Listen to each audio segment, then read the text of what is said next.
So আমি এতিয়া next প্ৰশ্নটোলৈ আগবঢ়ো next প্ৰশ্নটোত কি সুধিছে চোৱা 2018 HSLC এটা কুৱেশ্যন ইয়াত কৈছে কি প্ৰতি ছেকেণ্ডত 3/7 লিটাৰকৈ এডাল নলীৰ সহায়ত এটা পানীপূৰ্ণ অৰ্ধগোলাকাৰ চৌবাচা খালী কৰা হ'ল যদি ইয়াৰ ব্যাস 3 মিটাৰ হয় তেন্তে চৌবাচাটো খালী কৰিবলৈ কিমান সময় লাগিব 5 নম্বৰ এটা কুৱেশ্যন চিম্পলি কৈছে কি এটা চৌবাচা আছিল মানে এটা টেংকি আছিল টেংকিটো হৈছে অৰ্ধগোলাকৃতিৰ টেংকিটোত এডাল পাইপৰ সহায়ত কি কৰিছে 3/7 লিটাৰকৈ প্ৰতি ছেকেণ্ডত 3/7 লিটাৰকৈ কি কৰিছে পানী বৈ আছে গম পাইছেনে চৌবাচাটো মানে টেংকিটোৰ পৰা পাইপ এডালেৰে প্ৰতি ছেকেণ্ডত 3/7 লিটাৰকৈ পানী খালী কৰি থকা হৈছে তেতিয়াহ'লে সেই 3 মিটাৰ ব্যাসৰ চৌবাচাটোৰ আধা অংশ খালী হ'বলৈ কিমান সময় লাগিব বুলি সুধিছে মানে কুৱেশ্যনটো তোমালোকে ডিকোড কৰি ল'লে এনেকুৱা ধৰণৰ হ'ব চোৱা প্ৰথম কথা হ'ল এটা চৌবাচা অৰ্ধগোলাকৃতিৰ ন এক মিনিট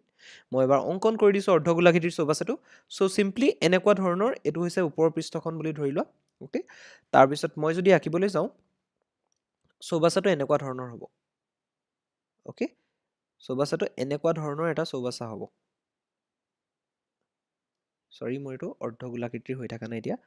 অ'কে চৌবাচাটো কেনেকুৱা হ'ব মই দেখুৱাই দিছোঁ প্ৰথমতে চ' চিত্ৰটো আঁকিলে তোমালোকৰ অংকটো কি হয় খুবেই তোমালোকৰ একদম মাইণ্ডত আহি যায় ইজি হৈ যায় কেনেকৈ তোমালোকে কৰিবা হয়নে তোমালোকৰ কাৰণে ইজি হৈ যায় অংকটো গতিকে এইটো অৰ্ধগোলাকৃতিৰ হ'লে এনেকুৱা ধৰণৰ হ'ব মই অকণমান আঁকিছোঁ একে পাৰফেক্ট হোৱা নাই হ'লেও এনেকুৱা ধৰণৰ এটা চৌবাচা হ'ব বুলি তোমালোকে আইডিয়া কৰি ল'ব পাৰা চ' ইয়াৰ লগত কি কৰিছে এডাল পাইপ সংযোগ হৈ আছে গম পাইছানে এইপিনেৰে এডাল পাইপ সংযোগ হৈ আছে এই চৌবাচাটোৰ লগত মই এইখিনিতে দি দিছোঁ পাইপডাল অ'কে এডাল পাইপ এডাল সংযোগ হৈ আছে চৌবাচাটোত গম পাইছা চ' পাইপডালেৰে কি কৰিছে প্ৰতি ছেকেণ্ডত কিমান বুলি কৈছে প্ৰতি ছেকেণ্ডত পাইপডালেৰে 3/7 লিটাৰকৈ পানী বৈ আছে গম পাইছানে এইপিনে পানী বৈ আছে প্ৰতি ছেকেণ্ডত কিমান 3/7 লিটাৰকৈ প্ৰতি ছেকেণ্ডত পানী বৈ আছে লিটাৰ পাৰ ছেকেণ্ড অ'কে এইটো আমাৰ গৈ আছে কি 3/7 লিটাৰকৈ এই পাইপডালেৰে পানী বাহিৰলৈ ওলাই আছে অ'কে এতিয়া চৌবাচাটো কৈছে ব্যাসডাল কিমান কৈছে ব্যাসডাল যদি আমি ধৰোঁ এইটো ধৰি ল'লোঁ চৌবাচাটোৰ ওপৰৰ পৃষ্ঠখনৰ কেন্দ্ৰ আকৌ ইয়াৰ ব্যাসডাল আমাক কিমান কৈ দিছে এডাল আমি ব্যাস অংকন কৰিলোঁ অ'কে এডাল ব্যাস অংকন কৰিলোঁ আৰু ব্যাসডালৰ মান কিমান দিয়া আছে 3 মিটাৰ বুলি কৈছে 3 মিটাৰ হৈছে ব্যাসডাল অ'কে এই ব্যাসডাল 3 মিটাৰ গম পাইছানে এই ব্যাসডাল 3 মিটাৰ বুলি কৈছে আৰু এই পাইপডালেৰে 3/7 লিটাৰকৈ প্ৰতি ছেকেণ্ডত পানী নিৰ্গত হৈ আছে এতিয়া আমাক কি কৰিব দিছে চৌবাচাটোৰ আধা অংশ খালী কৰিবলৈ কিমান সময় লাগিব মানে এই চৌবাচাটো যে আছে পাইপেৰে পানী বাহিৰলৈ গৈ আছে এই চৌবাচাটো আধা অংশ খালী কৰিবলৈ কিমান সময় লাগিব গম পাইছানে সেইটোৱে আমাক প্ৰশ্নটোত সুধিছে অ'কে প্ৰথমতে মই আইডিয়াটো দিছোঁ চৌবাচাটোৰ আমি কি কৰিম প্ৰথমতে আয়তন নিৰ্ণয় কৰিম তাৰপিছত ইয়াৰ আধা অংশৰ আয়তন নিৰ্ণয় কৰিম আৰু সেই আধা অংশত কিমান পানী আছে সেইটো আমি নিৰ্ণয় কৰিম তাৰপিছত সেই আধা অংশত যদি ইমান পানী থাকে তেতিয়াহ'লে সেই পানীখিনি যে বৈ আছে সেই পানীখিনি এনেকৈ বৈ গ'লে কিমান সময় লাগিব সেইটো আমি নিৰ্ণয় কৰিম অ'কে চ' অংকটো কৰি যাওঁ তোমালোকে তেতিয়া গম পাবা প্ৰথম কথা হ'ল আমি দিয়া আছে বুলি লিখি লওঁ দিয়া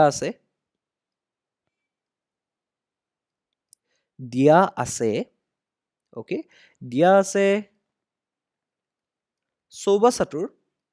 চৌবাচা মানে যে টেংকি মই এই চেপ্টাৰটো পঢ়োঁতেহে গম পাইছানে টেংকি মানে যে অসমীয়াত চৌবাচা বুলি ৱৰ্ড এটা আছে সেইটো মই প্ৰথমবাৰ গম পাইছোঁ চ' এইটো চৌবাচাটোৰ হয়নে অ'কে চ' চৌবাচাটোৰ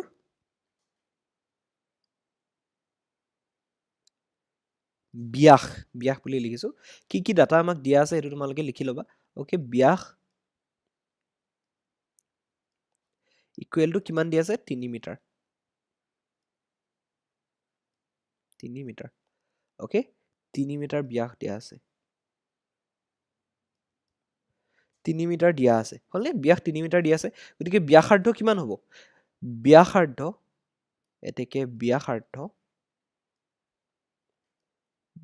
কিমান হ'ব এইটো হ'ব 3/2 মিটাৰ এতিয়া 3/2 মিটাৰ কিয় লিখিলোঁ মইতো এইটো কেলকুলেটো কৰি দিব পাৰিলোঁ হয় 2.5 হ'ব হয়নে 2.5 নহয় সৰি 3 মিটাৰ মানে 1.5 হ'ব 1.5 মিটাৰ বুলিও লিখি দিব পাৰিলোঁহেঁতেন কেলকুলেট কৰি হয়নে কেলকুলেশ্যন কৰি কিন্তু মই কিয় 3/2 মিটাৰ লিখিলোঁ এইটো তোমালোকে গম পাবা চ' এই চেপ্টাৰটোত কি হয় কেলকুলেশ্যনখিনি খুবেই তোমালোকৰ ট্ৰিকি হয় কেলকুলেশ্যনখিনি খুব তোমাৰ টান বুলিয়ে ক'ব লাগিব গতিকে সৰু মিষ্টেকতো ভুল হৈ যায় আৰু কেতিয়াবা কি হয় পইণ্টলৈ লৈ গ'লে কেলকুলেশ্যনটো বেছি টান হৈ যায় গতিকে মই সেইকাৰণে কি কৰিছোঁ ভগ্নাংশতে ৰাখিছোঁ কাৰণ মই দেখি আছো অৰ্ধগোলকৰ আয়তন নিৰ্ণয় কৰিব লাগিব সো তাত এটা 2/3 ফৰ্মুলা এটা আছে হয়নে গতিকে এইটো 3/2 আৰু 2/3 কটা যোৱাৰ সম্ভাৱনা আছে গতিকে মই এইটো 2/3 মিটাৰে ৰাখি দিলো ওকে সো এতিয়া আমি কি কৰিম ব্যাসাৰ্ধ পাই গলো অৰ্ধগোলাকৃতিৰ চৌবাচাটোৰ গতিকে এতেকে অৰ্ধগোলক বুলি মই মেনশন কৰি দিছো যাতে আমাৰ আৰু বেছি মাইণ্ডত আহি যায় যে অৰ্ধগোলক আকৃতিৰ চৌবাচাটো তেতিয়া আমি আয়তনটো নিৰ্ণয় কৰিবলৈ সহজ হ'ব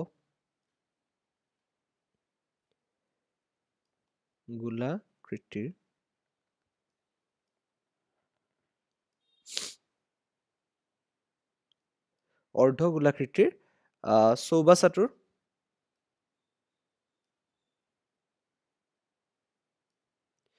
ডাবল বি ব আহি যায় মোৰ এইটো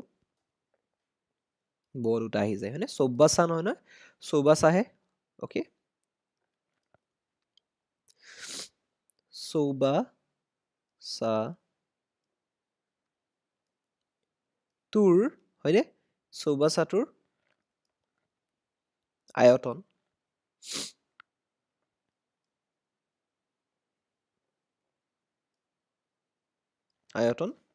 কিমান হ'ব অৰ্ধগোলক আকৃতিৰ চৌবাচাটোৰ আয়তন আমি সকলোৱে জানো গোলক এটাৰ আয়তন কিমান হয় গোলক এটাৰ আয়তন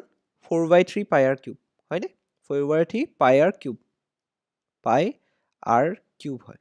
হয় নহয় গতিকে এইটো অৰ্ধগোলক আকৃতিৰ চৌবাচা গতিকে ইয়াৰ আগত কি হ'ব হাফ এটা আহি যাব হয়নে মানে অৰ্ধগোলকৰ আয়তন কি হ'ব তেতিয়া হাফ এটা আহি যাব হাফ ইনটু 4/3 পাই আৰ কিউব হয়নে ওকে সো আগত কি হ'ব হাফ এটা আহি গ'ল হাফ ইনটু 4/3 পাই আৰ কিউব যেটো গোলকৰ আয়তনৰ সূত্ৰ হেতু লিখি দিলো 4/3 পাই আৰ কিউব হয়নে এটো আমাৰ আহি গ'ল এটা 2 আৰু এটো 4 টুক দুবাৰ কাটি গ'ল গতিকে এটো 2/3 ওকে 2/3 পাই আৰ কিউব হৈ গ'ল হলে 2/3 পাই আৰ কিউব হৈ গ'ল হল এটা 2/3 পাই আৰ কিউব আমি r টো কি ৰাখি দিছিলো r টো মই কৈছো তোমালোকক 3/2 আছে গতিকে 2/3 লগত কটাকটি যাব পাৰে হয়নে গতিকে 2/3 ৰাখি দিছো গতিকে r টো আমি বহাই দিম এতিয়া পাই ভ্যালু 22/7 বহাই দিম ওকে এটো 3/2 পূৰণ পাই ভ্যালু কিমান 7/22 মানে 22/7 ইনটু r কিউব r মানে কিমান আছে আমাৰ 3/2 আছে হয়নে 3/2 কিউব গতিকে এটো 3/2 কিউব হলে সো তাৰ পৰা আমি কি কৰিম ইয়াৰ পৰা 3/2 এটা সেপাৰেট কৰিম যাতে দুটা কটাকটি গুচি যায় গতিকে এটো 2/3 হলে ইনটু 22/7 ইনটু 3/2 ইনটু 3/2 স্কয়াৰ এটা থাকিব ইপিনে হয় নহয় দেখিছানে কেনেকৈ কৰি গৈ আছো স্টেপ বাই স্টেপ হেনেকৈ কৰিবা সো বেসিক কেতিয়াবা কি হয় তোমালোকে স্টেপবোৰ স্কিপ কৰি পেলাই ভুল কৰাকে অংকবোৰ হয়নে স্টেপবোৰ স্কিপ কৰিয়ে জানোৱে মই পাৰিমে বুলি ভাবি পেলাই অংকটো ভুল কৰি দিয়া কিন্তু মোৰ মতে তোমালোকে স্টেপবোৰ যিমানখিনি পাৰা যিমান সময় হয় স্টেপবোৰ কৰি দেখাবা যাতে কি হয় তোমালোকৰ পৰিদৰ্শকজনে গম পাই বা ধুনীয়াকৈ অংকটো কৰিছে দেই গতিকে প্ৰেজেন্টেশনটোৱে খুব মেটাৰ কৰে তোমালোকৰ গতিকে 3 কাটা গুচি গ'ল 2 কাটা গুচি গ'ল থাকিল কিমান 22/7 হয়নে 22/7 থাকিলে হল ইনটু এপিনে কি থাকিব 3 টুক স্কয়াৰ কৰি দিলে 9 হল 2 টুক স্কয়াৰ কৰি দিলে কিমান হ'ব 4 হল হলনে এতিয়া আমি কি কৰিম কটাকটি কৰি দিও 4 টো আকৌ যায় নহয় 4 2 এ দুবাৰ যায় হলনে 22ক 2 এ 11 বাৰ যায় 11 গুণ 22 গতিকে আলটিমেটলি কিমান হ'বগে এটো 11 9 গুণ 99 হল আৰু তলত যেটো আমাৰ 7 আছে 7 * 2 কিমান হল 14 হয়নে গতিকে 14 এটো কি কৰিছো আয়তন নিৰ্ণয় কৰি আছো 14 কি হ'ব মিটাৰ কিউব হ'ব মানে ঘনমিটাৰ বা মিটাৰ কিউব হ'ব 99/14 মিটাৰ কিউব এটো মই ইংলিশতে লিখি দিলো তোমালোকে অসমীয়াটো লিখিব পাৰা অসমীয়া বেছি ইউজ কৰিবা ওকে আমি কি কৰিলো এতিয়া চৌবাচাটোৰ আয়তন নিৰ্ণয় কৰিলো মানে চৌবাচাটোত গোটেই চৌবাচাটোত কিমান খালি ঠাই আছে আমি হেতু নিৰ্ণয় কৰিলো কিমান ঠাই আছে হেতু আমি নিৰ্ণয় কৰিলো এতিয়া আমি কি কৰিম চৌবাচাটোৰ আধা অংশৰ আয়তন নিৰ্ণয় কৰিম মানে চৌবাচাটোৰ আধা অংশত কিমান ঠাই আছে হেতু আমি নিৰ্ণয় কৰিম হেতু আমাৰ অৰ্ধ যেহেতু আধা অংশ খালি কৰোতে কিমান সময় লাগিব বুলি সুধিছে গতিকে আমি কি কৰিম চৌবাচাটোৰ আধা অংশৰ আয়তনটো নিৰ্ণয় কৰিম এতিয়া আমি চৌবাচাটোৰ আয়তন পাই থৈছো 99/14 মিটাৰ কিউব হয়নে গতিকে চৌবাচাটোৰ ওকে গতিকে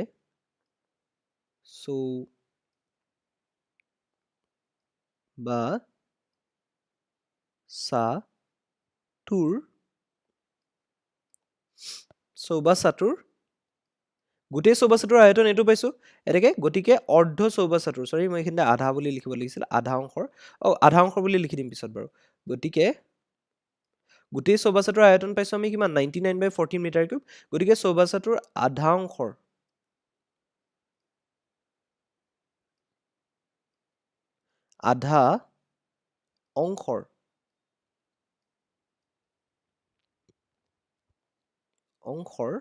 আয়তন গম পাইছেনে মানে চৌবাচ্চাটোৰ আধা অংশত কিমান ঠাই আছে সেইটো আমি নিৰ্ণয় কৰিম চৌবাচ্চাটোৰ আধা অংশৰ আয়তন মানে মনত ৰাখিবা মানে পাত্ৰটোৰ ভিতৰত কিমান ঠাই আছে কিমান খালী ঠাই আছে অ'কে সেইটো আমি নিৰ্ণয় কৰিছোঁ আধা অংশৰ আয়তন কেনেকৈ কৰিম হাফেৰে পূৰণ কৰি দিম 99/14টোক হাফেৰে পূৰণ কৰি দিম মানে এইটোৰ আধা যিহেতু গতিকে হাফেৰে পূৰণ কৰি দিম হাফ ইনটু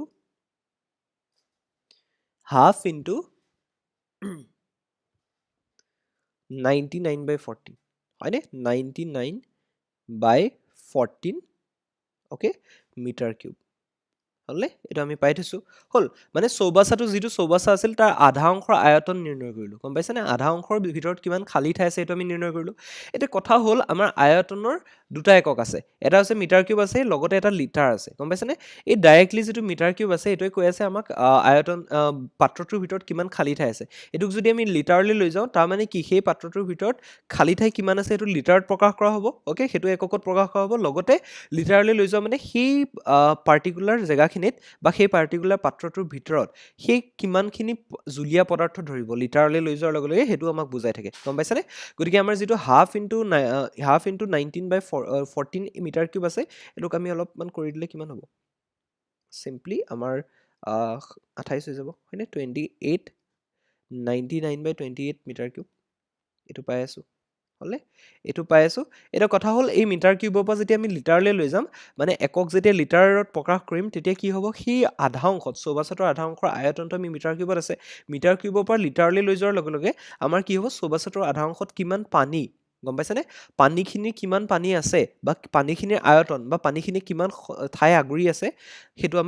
আমি পাই যাম গম পাইছেনে মানে আল্টিমেটলি ক'বলৈ গ'লে চৌবাচ্চাটোৰ আধা অংশৰ আয়তনটো মিটাৰ কিউবত আছে ইয়াৰ পৰা যদি আমি লিটাৰ এককলৈ লৈ যাওঁ তাৰমানে কি সেই চৌবাচ্চাটোৰ আধা অংশত কিমান পানী আছে সেইটো আমি গম পাই যাম অ'কে গতিকে এতিয়া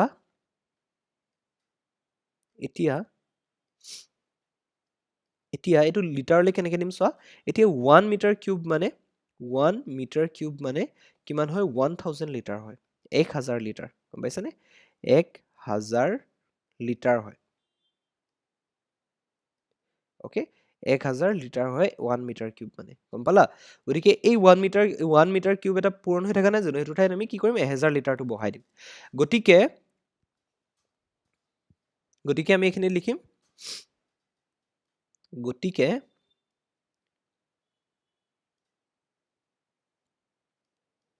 চৌবাচ্চাটোৰ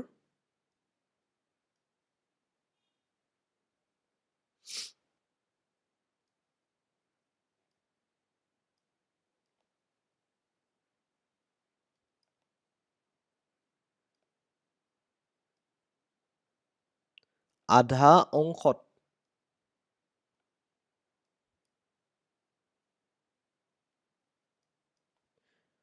থকা পানীৰ আয়তন বুলি লিখিছোঁ মই পানীৰ পৰিমাণ বুলিও লিখিব পৰা একেটা কথাই হয় পানীৰ আয়তন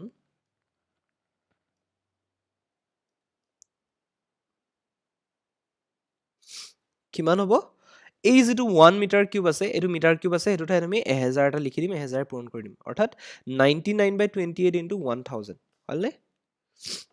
99/28 ইনটু মিটাৰ কিউবৰ ঠাইত মই কি কৰিলোঁ 1000 লিটাৰে পূৰণ কৰি দিলোঁ 1000 লিটাৰ অ'কে এইটো আমি পূৰণ কৰি দিলোঁ এইটো হৈছে আমাৰ কি চৌবাচ্চাটোৰ আধা অংশত থকা পানীৰ পৰিমাণ বা আয়তন গম পাইছেনে এই গোটেই চৌবাচ্চাটোৰ আমাক কি কৈছে আধা অংশত কিমান পানী আছে আমি নিৰ্ণয় কৰি ল'লোঁ আধা অংশত কিমান পানী আছে এইটো হৈছে 99/28 ইনটু 1000 লিটাৰ পানী আছে গম পাইছেনে গোটেই চৌবাচ্চাটোৰ আধা অংশত এই ইমান পৰিমাণৰ পানী আছে মানে এইটোক যদি আমি অলপ চিম্প্লিফাই কৰি দিওঁ কিমান হ'ব 99 ইনটু 1000/28 লিটাৰ পানী আছে গম পালানে মানে চৌবাচ্চাটোৰ আধা অংশত থকা পানীৰ আয়তন মানে চৌবাচ্চাটোৰ আধা অংশত থকা পানীৰ পৰিমাণ কিমান আছে 99 ইনটু 1000/28 লিটাৰ পানী আছে সেই চৌবাচ্চাটোৰ আধা অংশত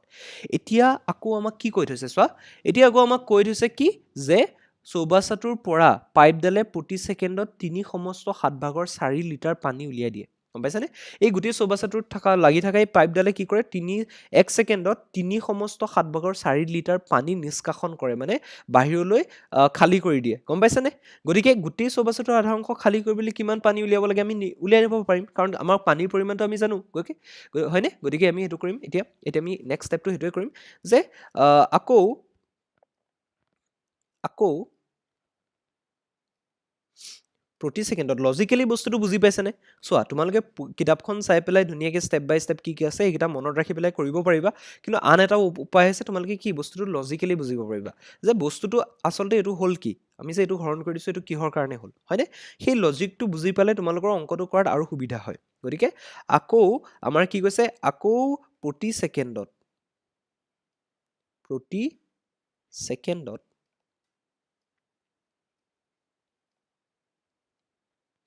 ধীৰে স্থিৰে অংকবোৰ কৰিবা এইটো চেপ্টাৰৰ গম পাইছানে ভুল হোৱাৰ চান্স খুব থাকে কাৰণ সৰু এটা কেলকুলেশ্যন তুমি যদি সৰু দুই এটাও পাহৰি যোৱা গোটেই কেলকুলেশ্যনটো তোমাৰ আনচাৰটো ভুল ওলাই যাব গতিকে খুব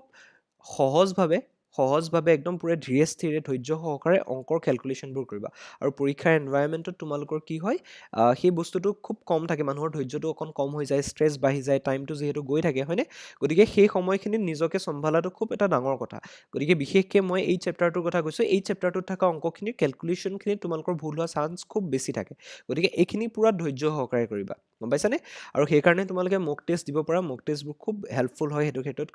কাৰণ একচুৱেল পৰীক্ষা হোৱাৰ আগত তোমালোকে সেই পৰীক্ষাটো এনভাইৰনমেণ্টৰ লগত নিজকে এডজাষ্ট কৰিবলৈ সুবিধা এটা পোৱা অ'কে আকৌ প্ৰতি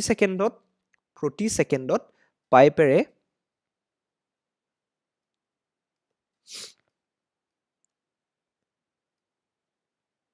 পাইপেৰে পানী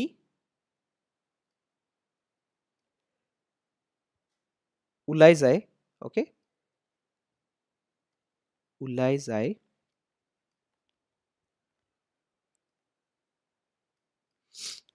আমাক কিমান কৈছে পাইপডালে প্ৰতি ছেকেণ্ডত কিমান পানী খালী কৰে বুলি কৈছে 3/7 লিটাৰ খালী কৰে হয়নে গতিকে প্ৰতি ছেকেণ্ডটো অলৰেডি লিখিলৈ মই আকৌ লিখি নাথাকোঁ প্ৰতি ছেকেণ্ডত পাইপেৰে পানী ওলাই যায় কিমান 3/7 হয়নে 3/7 লিটাৰ পানী ওলাই যায় লিটাৰ অ'কে গতিকে এইটো মিশ্ৰ ভগ্নাংশত আছে আমাৰ কেলকুলেশ্যন আমি অংকটো কৰাৰ সুবিধা হোৱাৰ কাৰণে এইটো অপ্ৰকৃত ভগ্নাংশলৈ লৈ যাম 3য়ে 7ক পূৰণ কৰিম 7 3 গুণ 21 লগত 4 এটা যোগ দিম হয়নে 3 7 গুণ 21 21 4 25 অৰ্থাৎ 7/25 লিটাৰ পানী প্ৰতি ছেকেণ্ডত ওলাই গৈ থাকে অ'কে চ' এই ভগ্নাংশবোৰ এনেকৈ থাকিব দিবা ভগ্নাংশবোৰে আমাক কি কৰে সহায়হে কৰে অংকটো কৰাত অ'কে 7/25 লিটাৰ পানী প্ৰতি ছেকেণ্ডত সেই পাইপডালেৰে বাহিৰলৈ খালী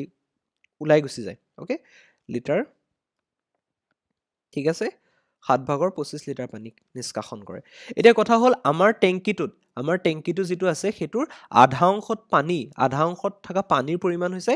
99 ইনটু 1000/28 লিটাৰ হয়নে এতিয়া আমাক কৈছে কি প্ৰতি ছেকেণ্ডত সেই টেংকিটোৰ পৰা পাইপডালেৰে 7/25 লিটাৰ পানী ওলাই গুচি যায় হয় নহয় গতিকে এতিয়া এই গোটেই পানীখিনি ওলাই যাবলৈ কিমান সময় লাগিব সেইটো আমি কেনেকৈ নিৰ্ণয় কৰিম সেইটো আমি নিৰ্ণয় কৰিম এইটোক এই যিটো আমাৰ 7/25 লিটাৰ পানী সেইটোৱে এই গোটেই আমাৰ পানীৰ পৰিমাণটোক আমি হৰণ কৰি দিম তাৰমানে কি প্ৰতি ছেকেণ্ডত যদি এই ইমানটো এমাউণ্টৰ পানী ওলাই গুচি যায় তেতিয়াহ'লে এই গোটেই পানীখিনিত মানে যিমানখিনি টোটেল পানী আছে 99 ইনটু 1000/28 লিটাৰ পানী আছে সেইখিনিত এনেকুৱা কিমান লিটাৰ পানী সোমাই আছে গম পাইছানে এইটো পৰিমাণৰ পানী কিমান সোমাই আছে গম পাইছা নাই গতিকে সেই পৰিমাণৰ পানী কিমান সোমাই আছে ইয়াৰ ভিতৰত সেইটো নিৰ্ণয় কৰিবলৈ আমি গোটেই ভগ্নাংশটোক এই ভগ্নাংশটোৰে হৰণ কৰি দিম গম পাইছানে তেতিয়া আমি কিমান ছেকেণ্ড লাগিব যিমান পানী সোমাই থাকিব এনেকুৱা টোটেল যিমান লিটাৰ পানী এনেকুৱা সোমাই থাকিব এইটোৰ ভিতৰত সিমান ছেকেণ্ডেই লাগিব হয়নে টেংকিটোৰ পৰা পানীখিনি আধা অংশৰ পানীখিনি খালী হ'বলৈ হয়নে সেইটোৱে আমি কৰিম গতিকে লজিকেলি বুজি পাইছা বস্তুটো এতিয়া আমি কৰিম এতিয়া আমি লিখি দিওঁ এতেকে অৰ্ধ চৌবাচ্চাটোৰ মই এনেকৈ লিখিছোঁ চৌবাচ্চাটোৰ আধা অংশৰ পানী খালী কৰিবলৈ চৌবাচ্চাটোৰ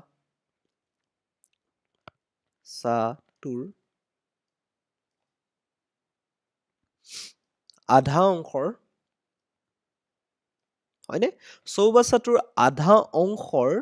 ওকে আধা অংশৰ এই লাইনবোৰ লিখাটো খুব ইম্পৰ্টেণ্ট আধা অংশৰ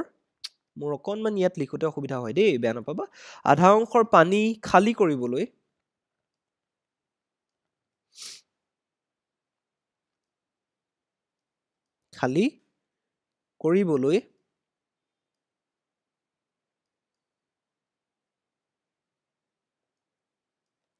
খালী কৰিবলৈ লগা সময় গম পাইছেনে চৌবাচ্চাটোৰ আধা অংশৰ পানী খালী কৰিবলৈ লগা সময় ইকুৱেল টু কি হ'ব আমি টোটেল যিটো পানীৰ এমাউণ্ট আছে গোটেই পানী যিমানখিনি আছে সেই পানীখিনিক এই এনেকুৱা কিমান লিটাৰ পানী এইটোত সোমাই আছে গোটেই পানীখিনিত সেইটো আমি নিৰ্ণয় কৰি দিম মানে কি কৰিম চিম্পলি ক'বলৈ গ'লে আমি 99 ইনটু 1000 বাই 28 লিটাৰটোক আমি 25 বাই 7 লিটাৰে হৰণ কৰিম হয়নে 99 ইনটু 1000 আছে ওপৰত divided by 28 আছে 28 হয়নে 99 ইনটু 1000 বাই 28 আছে হয় নহয় পানীৰ আয়তন কিমান পানী আছে পানীৰ পৰিমাণটো এইটো আছে 99 ইনটু 1000 বাই 28 হয়নে এইটোক আমি হৰণ কৰি দিম মানে ইয়াৰ ভিতৰত এনেকুৱা কিমানটা সোমাইছে নিৰ্ণয় কৰিবলৈ এইটো হৰণ কৰি দিম অৰ্থাৎ হৰণ 25 বাই 7 25 বাই 7 এৰে হৰণ কৰি দিলোঁ হ'লে এইটো পালো এইটো কেলকুলেশ্যন এতিয়া আমি কৰিম এতিয়া ভগ্নাংশৰ হৰণ সকলোৱে জানা নে নাজানা যদি কোনোবাই পাহৰি গৈছা এবাৰ শিকি ল'বা এইটো কেনেকৈ কৰিম আমি হৰণ কৰোঁতে আমাৰ হৰণ কৰাটো একেবাৰে চিম্পল কথা হয়নে 99 ইনটু 1000 বাই 28 আগৰ ভগ্নাংশটো একে ৰাখিলোঁ 100 লিখিছোঁ মই এইটো 1000 দেখিছানে সৰু এটা শূন্যৰ কাৰণেও তোমালোকৰ উত্তৰ নোলাব পাৰে বা ভুলকৈ ওলাব পাৰে 28 হয়নে এই হৰণ চিনডালক আমি পূৰণ বুলি লিখিব পাৰোঁ আৰু পূৰণ কৰি দিলে আমি এইটো উল্টা খাই যাব মানে এইটো 7 বাই 25 হৈ যাব গম পালা মানে এইটো 7 বাই 25 হৈ গ'ল হ'ল এতিয়া আমি ইয়াৰ পৰা কি কৰিম ইয়াৰ পৰা কটাকটি কৰিম 7 কি হয় 7 4 গুণ কিমান হয় 28 হয় হয়নে 7 4 গুণ কৰিলে আমি এইটো 28 পাই আছোঁ ওকে 7 4 গুণ 28 গতিকে 28ক 7ৰে 4 বাৰ কাটি দিলোঁ 4 আকৌ 1000ক আমি 250 4 গুণ কি হয় 1000 হয় হয়নে 250 4টা হ'লে 1000 হৈ যায় 250 4টা মানে কি আমাৰ আল্টিমেটলি 25 দুগুণ সৰি 250 ন 4টা ওকে 1000 এতিয়া 25 আমাৰ কি হৈছে 250ক কৈ আছে 25 10 গুণ কিমান হৈছে 250 গতিকে থাকিলগে কি 99 আৰু 10 অৰ্থাৎ 99 ইনটু 10 হয়নে 99 ইনটু 10 কি হ'ব ছেকেণ্ডত আছিলে চৌবাচ্চাটোৰ পানী কি হয় প্ৰতি ছেকেণ্ডতহে ওলাই গৈ থাকে গতিকে এককটো কি লিখিম ছেকেণ্ড হয়নে এককটো আমি ছেকেণ্ড লিখিছোঁ 99 ইনটু 10 ছেকেণ্ড অৰ্থাৎ 990 ছেকেণ্ড গম পাইছেনে গোটেই চৌবাচ্চাটোৰ আধা অংশৰ পানীখিনি সেই পাইপডালেৰে খালী কৰিবলৈ আমাক 990 ছেকেণ্ডৰ প্ৰয়োজন হ'ব গম পাইছা 990 ছেকেণ্ড ওকে 990 ছেকেণ্ডক আমি মিনিটলৈ যদি কনভাৰ্ট কৰি দিওঁ 990ক কি হয় 60 হৰণ কৰি দিম মানে 6ৰে 99ক হৰণ কৰাৰ নিচিনা হয় কাৰণ 0 0 কটাকটি গুচি যাব গতিকে 6ৰে যদি 99ক হৰণ কৰোঁ 6 গুণ 6 39 থাকিব হয়নে 39 থাকিলে 6 6 গুণ 36 হয়নে 16 আহিলে 3 এটা থাকিব পইণ্ট দিলে 0 হ'ব 6 5 গুণ 30 অৰ্থাৎ 16.5 মিনিটৰ প্ৰয়োজন হ'ব গম পাইছেনে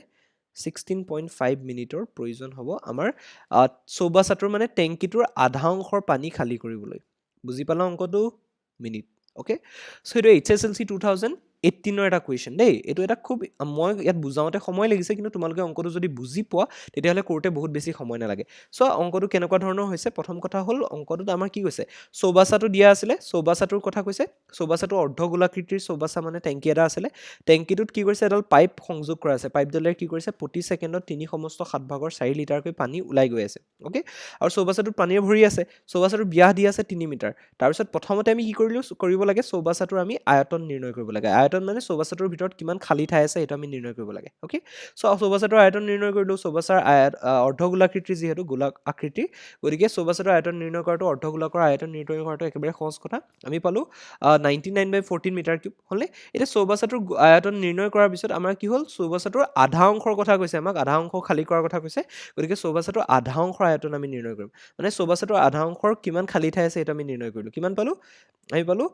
19 বাই 44 ওকে এইটো আমি গোটেই চৌবাচ্চাটোৰ আয়তন এতিয়া চৌবাচ্চাটোৰ আধা অংশৰ আয়তন পালোঁগৈ 28 ভাগৰ 99 মিটাৰ কিউব হয়নে চৌবাচ্চাটোৰ আধা অংশৰ আয়তন এইটো মানে চৌবাচ্চাটোৰ আধা অংশৰ খালী ঠাই এইটো আছে 99 বাই 28 মিটাৰ কিউব আছে হ'লে এতিয়া আকৌ মিটাৰ কিউব আমি এইটো কি কৰিম লিটাৰলৈ কনভাৰ্ট কৰি ল'ম আয়তনটোক আমি লিটাৰলি কনভাৰ্ট কৰিলোঁ, মানে ইমানখিনি খালী ঠাই আছে, এতিয়া আমি লিটাৰলি কনভাৰ্ট কৰাৰ লগে লগে আমি গম পাম যে চৌবাচুটোৰ আধা অংশত কিমান পানী আছে, গম পাইছানে?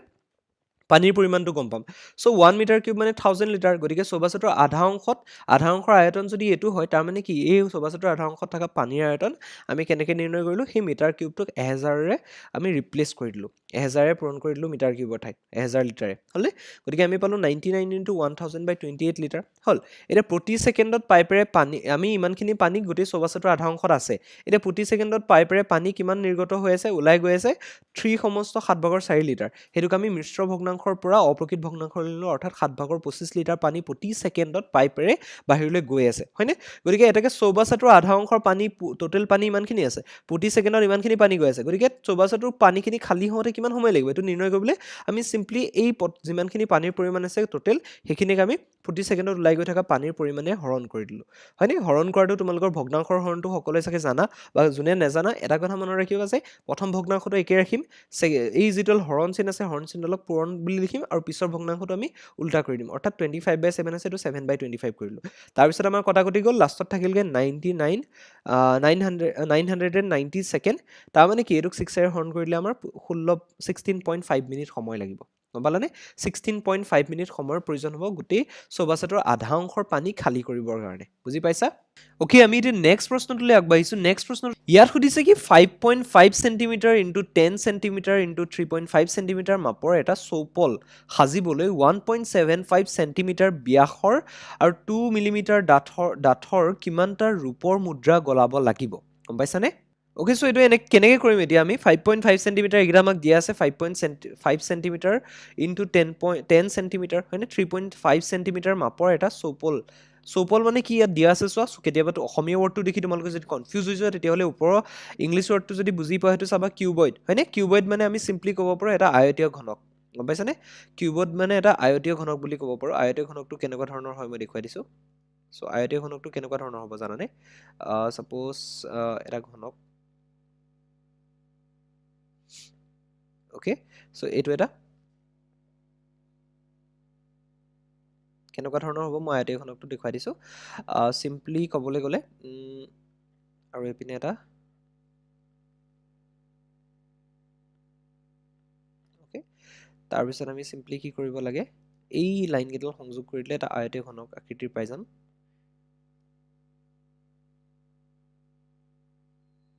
অ'কে, এটা আয়তীয় ঘনক, আৰু ইটা এটা ইমাজিন কৰি লোৱা, ইটাটো এটা আয়তীয় ঘনকেই হয়, হয়নে? গতিকে এইটো ঘনক নে আয়তীয় ঘনকেই হৈছে চাগে, গতিকে আয়তীয় ঘনক এটা এইটো দেই, আয়তীয় ঘনক এটা দিয়া আছে, চৌপল মানে আয়তীয় ঘনক, সেইটো মনত ৰাখিবা। আয়তীয় ঘনক এটা দিয়া আছে, আয়তীয় ঘনকটোৰ কি কৈছে,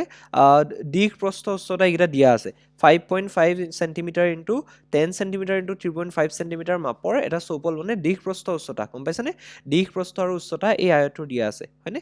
দিশডাল আৰু প্ৰস্থডালৰ উচ্চতা আমাক দিয়া আছে। তাৰপিছত কৈছে কি চৌপল সাজিবলৈ 1.75 চেণ্টিমিটাৰ ব্যাসৰ আৰু 2 মিলিমিটাৰ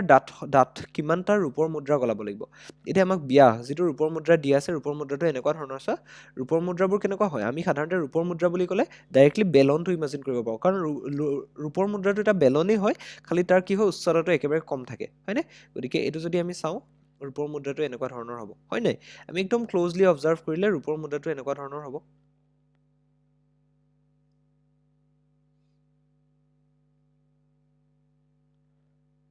অ'কে, এইটোত আমাৰ কি হ'ব, ৰূপৰ মুদ্ৰাটো মই আঁকি আছোঁ এতিয়া। অকণমান এইটো সৰু হৈছে ন তলৰ হেৰিটো, পৃষ্ঠখন। অ'কে, অকণমান ডাঙৰ কৰি দিছোঁ।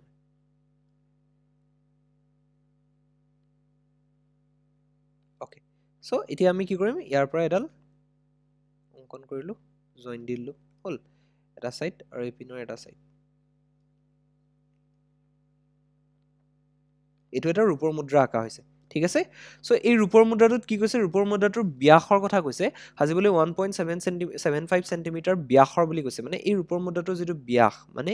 এই ওপৰৰ পৃষ্ঠখনৰ যিডাল ব্যাস, মোৰ আঁকা হোৱা নাই, চৰি, এই ব্যাসডালৰ কথা কৈছে, ব্যাসডাল দেই, ব্যাসাৰ্ধ কোৱা নাই, গোটেই ব্যাসডালৰ কথা কৈছে। এই ব্যাসডাল কিমান বুলি কৈছে, 1.75 চেণ্টিমিটাৰ, পালা 1.75 সেন্টিমিটাৰ হৈছে এই ৰূপৰ মুদ্ৰাটোৰ ব্যাসডাল হ'ল তাৰপিছত কৈছে উচ্চতা মানে ডাঠ বুলি কৈছে ডাঠ মানে উচ্চতাটোকে বুজাই আছে 2.2 মিলিমিটাৰ ওকে সৰি 2 মিলিমিটাৰ অকল ওকে 2 মিলিমিটাৰ হ'লে এতিয়া আমি কি কৰিব লাগে এই গোটেই যিটো কিউবইডটো সাজিবলৈ এনেকুৱা কিমানটা ৰূপৰ মুদ্ৰা গলাব লাগিব বুলি কৈছে সো এনেকুৱা যেতিয়া গলাব লাগিব এনেকুৱা ধৰণৰ অংকবোৰ যেতিয়া তোমালোকে পাবা এটাই কথা মনত ৰাখিবা ইয়াত আয়তনৰ কথাটো আহি যায় এতিয়া এই ৰূপৰ মুদ্ৰা কিমানটা লাগিব এই গোটেই কি বুলি কয় কিমানটা গলাব লাগিব যাতে এই গোটেই কিউবইডটো আমি সাজিব পাৰোঁ হয়নে সেই মেটেৰিয়েলটোৱে তাৰ মানে কি ইয়াৰ আয়তনটো আৰু ইয়াৰ আয়তনটোক আমি হৰণ কৰি দিব লাগিব এই কিউবইডৰ অৰ্থাৎ চৌপলৰ যিটো আয়তন আছে সেই আয়তনটোক আমি এই ৰূপৰ মুদ্ৰাৰ আয়তনে হৰণ কৰি দিব লাগিব তেতিয়া আমি গম পাই যাম যে ৰূপৰ মুদ্ৰা কিমানটা লাগিব এই কিউবইডটো অৰ্থাৎ চৌপলটো বনাবলৈ কাৰণে বুজি পালানে সিম্পল কথা গলাব লাগে বুলি যেতিয়া অংকবোৰ থাকিব তাত গম পাবা আয়তনটো আহিবই ওকে সো প্ৰথম কথা এতিয়া এই যিটো কিউবইড আছে এটোৰ আয়তন কি হয় আমি সেইটো নিৰ্ণয় কৰিম প্ৰথম কথা হ'ল আমি এইটো অংকত বহুত বেছি একো লিখি নাথাকো এটো সিম্পলি লিখি দিম কি যে নিৰ্ণয় কৰিবলগীয়া ৰূপৰ মুদ্ৰাৰ সংখ্যা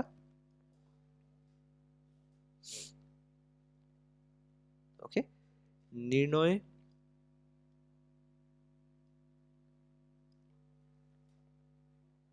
নিৰ্ণয়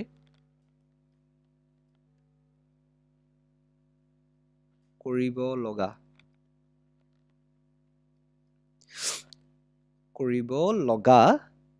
ওকে নিৰ্ণয় কৰিব লগা মুদ্ৰাৰ সংখ্যা নিৰ্ণয় কৰিবলগীয়া ৰূপৰ মুদ্ৰাৰ সংখ্যা বুলি দিওঁ ৰূপৰ ওকে ৰূপৰ মুদ্ৰা ওকে ৰূপৰ মুদ্ৰাৰ সংখ্যা ৰূপৰ মুদ্ৰাৰ সংখ্যা ইকুৱেল টু আমি লিখি দিম কি জানানে আমি ইয়াত কেনেকৈ নিৰ্ণয় কৰিম সেইটো লিখিম ইকুৱেল টু আমি লিখিম প্ৰথমতে হ'ল এই চৌপলৰ আয়তন ওকে চৌপলৰ আয়তন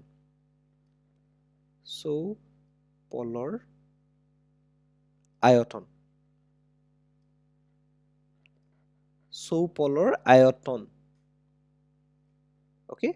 ডিভাইডেড বাই কিহে ডিভাইড কৰি দিম এই গোটেই আয়তনটোক আমি এই ৰূপৰ মুদ্ৰাৰ আয়তনে ডিভাইড কৰি দিম অৰ্থাৎ মুদ্ৰাৰ আয়তন বুলি লিখি দিছো মুদ্ৰাৰ আয়তন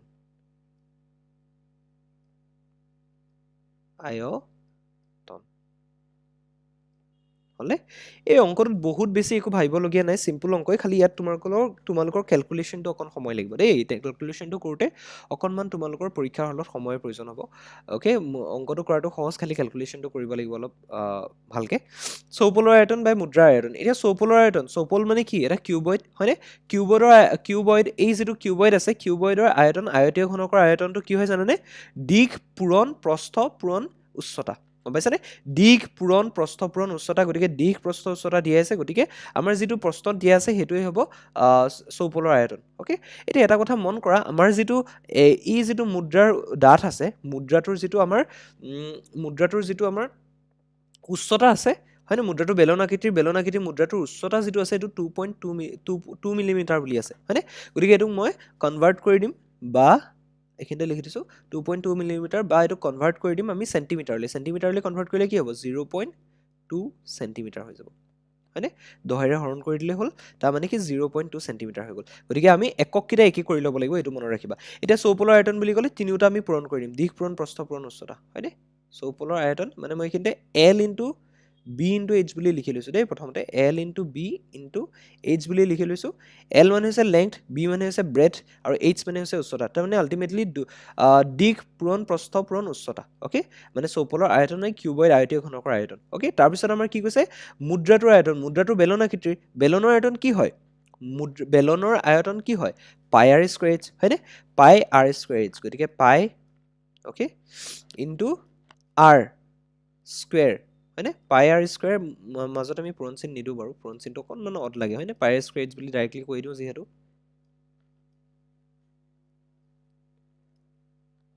ওকে সিম্পলি আমি কি কৰিম পাই r স্কয়াৰ h বুলি আমি লিখি দিম হলনে এটো আৰু এটো চোৱাচোন h মানে হৈছে প্ৰথমটোৰ h টো হৈছে বেলেগ এই কিউবইডৰ h টো আকৌ বেলেগ দেই কিউবইডৰ h আৰু আমাৰ যেটো মুদ্ৰাৰ h এই দুটা বেলেগ মই এখিনতে কিউবইডৰ h কিউব বুলি দি দিছো এখিনতে কিউব মানে হৈছে কিউবয়েডৰ এইচটো মানে আয়তীয় ঘনকটোৰ এইচ মানে হাইটটো আৰু যিটো আমাৰ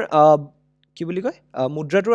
হেৰিটো মুদ্ৰাটোৰ উচ্চতাটো সেইটোক মই কিউ চি বুলি দি দিছোঁ চিম্পলি চি মানে হৈছে কইন okay C U B cube বুলি এইচ কিউব মানে হৈছে আয়তীয় ঘনকটোৰ আয়তন চৰি উচ্চতা আৰু যিটো এইচ চি বুলি আছে চিম্পল চি বুলি আছে সেইটো হৈছে মুদ্ৰাটোৰ উচ্চতা অ'কে চ' এতিয়া আমি ভেলুবোৰ পুট কৰি দিম আৰু এইটো মই কৈছোঁ যে অংকটো সহজ কিন্তু খালি কেলকুলেশ্যনটোত সময় লয় কেলকুলেশ্যনটোৱে তোমালোকৰ অকণমান ভালকৈ ধ্যান সহকাৰে কৰিব লাগে অ'কে চ' প্ৰথম কথা হ'ল L into B into H মানে 5.5 10 ইনটু 3.5 লিখি দিম 5.5 into 10 হয়নে into 10 into 3.5 লিখি দিলোঁ আমি হ'ল 3.5 আমি লিখি দিলোঁ তলত আমি কি কৰিব লাগে length into breath into height হয়নে এইটো মই আকৌ এবাৰ লিখি দিছোঁ ভালকৈ 3.5 হ'ল এইটো লিখিলোঁ তলত আমাৰ পাইৰ ভেলু আমি ধৰিলোঁ 22/7 22/7 বুলি কনচিডাৰ কৰিলোঁ হ'লনে ইনটু আমাৰ যিটো আৰ আছে আৰৰ ভেলু কিমান আৰৰ ভেলু আমাক কিমান দিয়া আছে আৰ মানে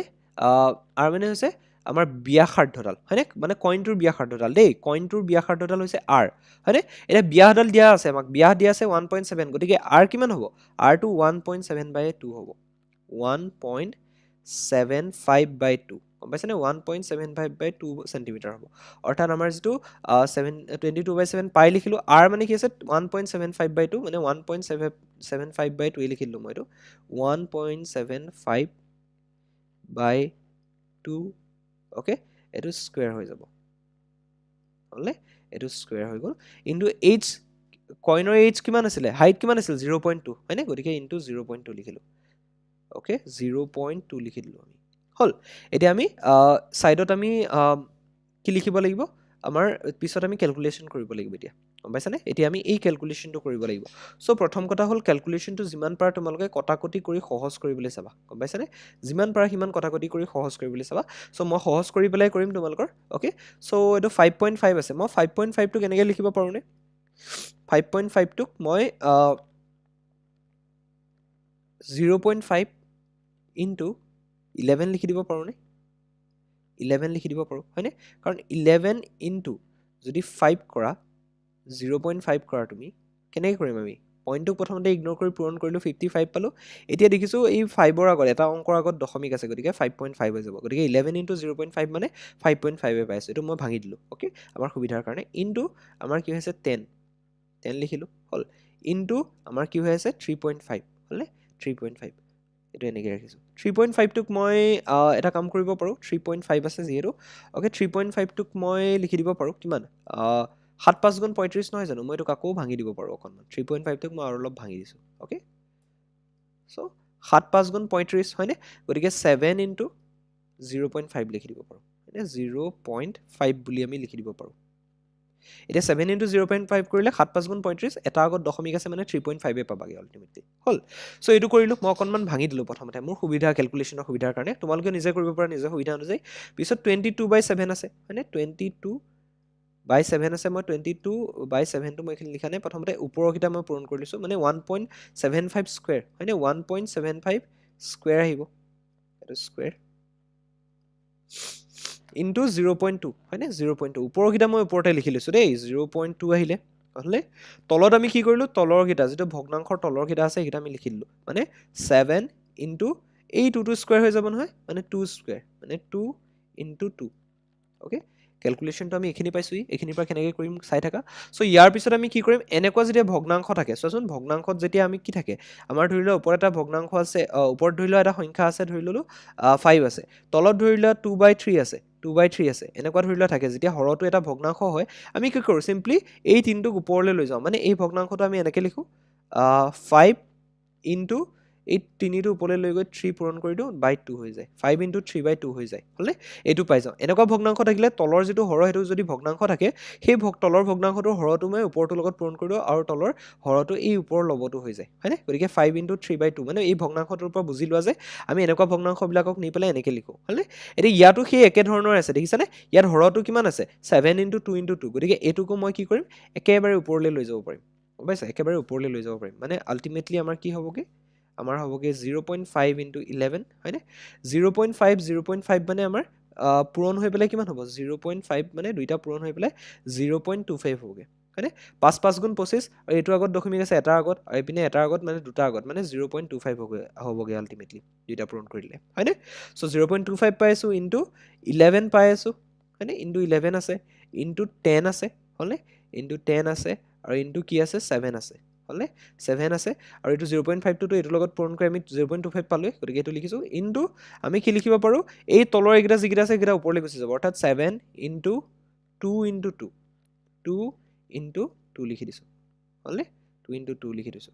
হ'ল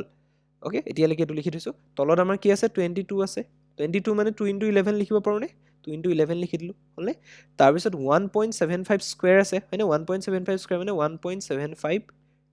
অ'কে ইনটু 1.75 লিখি দিলোঁ অকণমান দীঘল হ'ব কিন্তু তোমালোকৰ সহজ হ'ব দেই অকণমান দীঘল হ'ব কিন্তু সহজো হ'ব লগতে 1.75 অ'কে ইনটু 0.2 আছে 0.2 মানে 2 ইনটু আমি কি লিখি দিব পাৰোঁ 0.2 2 ইনটু 0.1 লিখি দিব পাৰোঁ হয়নে 0.1 2 গুণ 2 আৰু এটা আগত দশমিক আছে গতিকে 0.2 হৈ যাব হ'লনে এইটো লিখি দিব পাৰোঁ মই কেলকুলেশ্যনৰ সুবিধাৰ কাৰণে ওপৰকেইটা মচি দিছোঁ বাৰু হ'লনে এইটো লিখি দিলোঁ এতিয়া আমাৰ ইয়াত চোৱাচোন ইয়াত কটাকটি গৈ আছে কি হৈ গৈ আছে এইটো 2 এইটো 2 কটাকটি গৈ আছে এইটো 2 আৰু এইটো 2 কটাকটি গৈ আছে হয়নে তাৰপিছত আকৌ আমি যদি চাওঁ ইয়াত এই 11টো কটাকটি গৈ আছে হয়নে তাৰপিছত আকৌ যদি চাওঁ আমি ইয়াতে 25 0.5 175 হৰণ যায় কাৰণ 25 হয়নে 25 7 গুণ যদি কৰোঁ আমি কিমান পাওঁ 125 পাই যাওঁ চোৱাচোন 25 7 গুণ 125 7 5 গুণ 35 5 উকলিল 3 7 দুগুণ 14 সৰি 175 7 দুগুণ 14 14 তিনে কিমান হ'ব 17 অৰ্থাৎ 175 পাই যাওঁ হয়নে গতিকে 0.5 লগত কি পূৰণ কৰিলে 175 পাম 0.25 লগত 0.25 লগত যদি মই 7 পূৰণ কৰোঁ তেতিয়া আমি কিমান পাই যাম আমাৰ কি হৈ যাব 175 টো অলৰেডি পামেই হয়নে দুটা আগত দশমিক আছে গতিকে দুটা আগত দশমিক আছে মানে ইয়াতো 1.75 পাই যাম মানে এই 0.25 আমি 1.75 ক পূৰণ কৰিলে 7 পাম হয়নে হৰণ কৰিলে আমি এইটো পাম 7 পাম হ'লে গতিকে তলৰ 7 আছে ওপৰ 7 আছে গতিকে তলৰ 7টোৱে আৰু ওপৰ 7টোৱে কটা গুচি যাব হয়নে গুচি গ'ল এতিয়া আমাৰ থাকিলে কিমান 10 into 7 আছে আৰু 1.75 আছে 1.75 কো 7 এৰ হৰণ যায় কাৰণ আমি কি জানো 35 যদি 7 ৰ লগত পূৰণ কৰি দিওঁ 35 যদি 7 ৰ লগত পূৰণ কৰি কিমান পাওঁ চোৱা 7 5 গুণ 35 5 উকলিব 3 হয়নে 7 3 গুণ 21 সৰি 35 নহয় 25 সৰি 25 এটো 25ক আকৌ 7 ৰ লগত পূৰণ কৰিলে কিমান পাওঁ 175 পাওঁ আমি জানোই হয়নে এটো পাই আছো হয়নে এতিয়া আমাকো 1.75 পাবলৈ আমি 0.25 ৰ লগত 7 পূৰণ কৰিলে আমি 1.75 পাই যাম হয়নে 25 7 গুণ 175 দুটা আগত দশমিক আছে দুটা আগত দশমিক ভালো গতিকে 7 ৰে 1.75 ক পূৰণ কৰিলে আমি সিম্পলি কিমান পাই যাওঁ জানানে 1.75 ক যদি আমি হৰণ কৰি দিওঁ তাৰ মানে আমি সিম্পলি পাই যাওঁ কিমান 0.25 পাই যাম 0.25 পাই যাম ওকে 0.25 পাই যাম হল এতিয়া আমাৰ থাকিলগে কি ওপৰত 10 আছে তলত 0.25 ইনটু 0.1 আছে হয়নে আমি এতিয়া এটো অকনমান পূৰণ কৰি চাওঁ পূৰণ কৰি দিলে মানে 10 আছে হয়নে 0.25 আছে 0.25 আছে ওকে 0.25 ইনটু যেটো 0.1 আছে হেতুক মই 1/10 বুলি লিখি দিব পাৰো হয় নহয় কাৰণ এটুক যদি তোমালোকে কনভাৰ্ট কৰা আলটিমেটলি 0.1 এ হৈ আছে ঠিক তেনেকৈ আমি কি কৰিলো আমাৰ যেটো তলৰ যেটো 25 আছে 0.25 আছে হেতুক আমি কি কৰিলো হেৰিলে মানে আমি ভগ্নাংশলৈ ৰূপান্তৰ কৰি দিলো অৰ্থাৎ 25 বাই কি হ'ব 100 হৈ যাব হয়নে 25/100 হৈ গ'ল আকৌ এপিনে কি হৈ আছিল 1/10 টা পূৰণ হৈছিল অৰ্থাৎ ইনটু 1/10 হলে 1/10 হৈ আছে হলে 1/10 হল ওপৰত কি আছে 10 আছে 10 টো থাকিব দিয়া তাৰ পিছত আমি কি কৰিম চা মই ক্যালকুলেশনটো যিমান পাৰো তোমালোকৰ কাৰণে উজু কৰি দিছো দেই ইকুৱেল টু আমাৰ কিমান হৈ যাব আলটিমেটলি গৈ পেলাই আমাৰ 100 ইনটু 10 কিমান হ'ব 1000 হৈ যাব তলত 1000 আহিব হলে 1000 আহিলে হলে ওপৰত আমাৰ 25 এ থাকিব 25 ইনটু 1 25 এ থাকিলে ওকে 25 এ থাকিলে ওপৰত কি আছে 10 এ থাকিলে হলে 10 থাকিলে সো ইয়াৰ পৰা আমি কি কৰিম 1000 টোক 25 এৰে আমি হৰণ কৰি দিব পাৰো হয়নে 25 এৰে যদি 1000 টোক হৰণ কৰো 25 এ আমি 1000 টোক হৰণ কৰিলে আমি কিমান পাম সিম্পলি 25 এ 4 গুণ দিলে কিমান পায় 100 পায় হয়নে গতিকে 1000 মানে 40 গুণ দিব লাগিব 40 গুণ কৰিলে আমাৰ 1000 পায় গতিকে 40 হ'ল গতিকে আলটিমেটলি আমি ভগ্নাংশটো কি পাই আছো এনেকুৱা ধৰণৰ ভগ্নাংশ এটা পাই আছো সো 10 ভাগৰ 10 থাকিব ওপৰত তলত থাকিব 1/40 হয়নে 1/40 থাকিব সো মই কৈ দিছো এতিয়া কি হয় এনেকুৱা যেতিয়া তলত এটা ভগ্নাংশ থাকে ওপৰত যেতিয়া এটা সংখ্যা থাকে তলৰ ভগ্নাংশটোৰ কি হয় হৰটো এই ওপৰটোৰ লগত পূৰণ হৈ যায় হয়নে আৰু লবটো ইয়াতে থাকি যায় মানে এইটো আলটিমেটলি কি হ'বগে আমাৰ তলত 1 থাকিব 10 into 40 হ'বগে 10 into 40 হয়নে ইকুৱেল টু আলটিমেটলি আমি কিমান পাম 400 পাই যাম গম পালানে গতিকে আলটিমেটলি আমাৰ কিমান হ'লগে 400 টা কইনৰ প্ৰয়োজন হ'ব গম পালানে সো ক্যালকুলেশনটো এই লিটল লং হৈছে চাগে অকনমান লেংথি হৈছে চাগে কিন্তু তোমালোকে একো চিন্তা কৰিব নালাগে মই পইণ্টখিনি অতৰাবলৈ গৈ পেলাই অকনমান দীঘল হৈ গ'ল এই মই যিমান পাৰো সৰল কৰি পেলাই ক্যালকুলেশনটো কৰিব বিচাৰিছো তোমালোকৰ দশমিকৰ হৰণটোক মই এভয়েড কৰিছো দশমিকৰ হৰণ যাতে নহওক তেনেকুৱাকে অংকটো কৰিবলৈ চেষ্টা কৰিছো সো মই কৈছো এই অংকটোত অকনমান সময় লাগিব কাৰণ অংকটোত কি হয় প্ৰথমতে তোমালোকৰ এই নিৰ্ণয় কৰাটো ইমান বেছি সময় নাযায় কেনেকৈ অংকটো কৰিম সেইটো জানাটো ইমান টান নহয় কাৰণ চৌপলৰ আয়তনটোক আমি মুদ্ৰাৰ আয়তনে হৰণ কৰি দিলে হ'ল হলনে এতিয়া কথাটো হ'ল আমি এই ক্যালকুলেশনখিনিত অকনমান সময় ললো ক্যালকুলেশনখিনি মই যিমান পাৰো দশমিকখিনিক অতৰাই দশমিকৰ হৰণ অতৰাই পেলাই কৰিবলৈ চেষ্টা কৰিছিলো সো এই কাৰণে বহুতখিনি অলপমান দীঘলীয়া ক্যালকুলেশন এটা হ'ল কিন্তু আলটিমেটলি গৈ আমি 400 টা কইন পালোগে আমাৰ আনসাৰটো পালোগে ওকে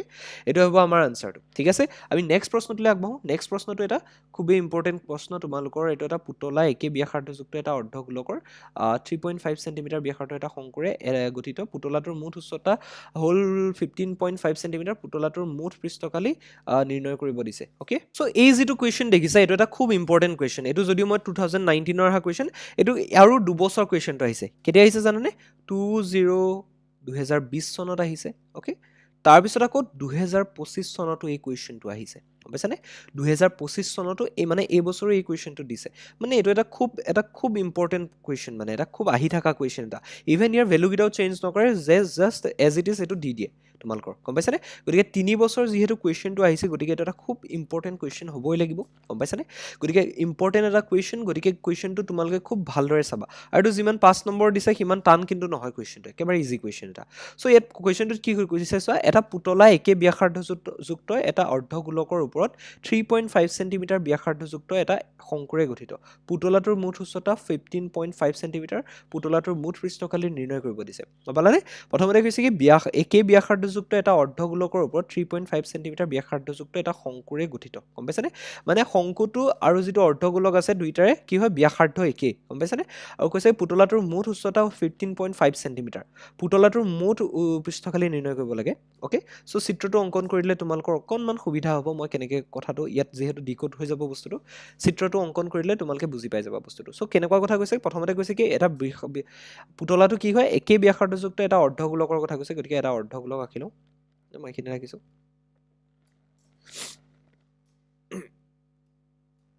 এক মিনিট মই এখানে অৰ্ধগোলকৰ পুতলাটো আঁকি দিছো প্ৰথমতে ওকে পুতলাটো কেনেকুৱা ধৰণৰ হয় বুলি কৈছে গতিকে এটা অৰ্ধগোলক থাকিব প্ৰথমতে ওকে অৰ্ধগোলক এটা থাকিব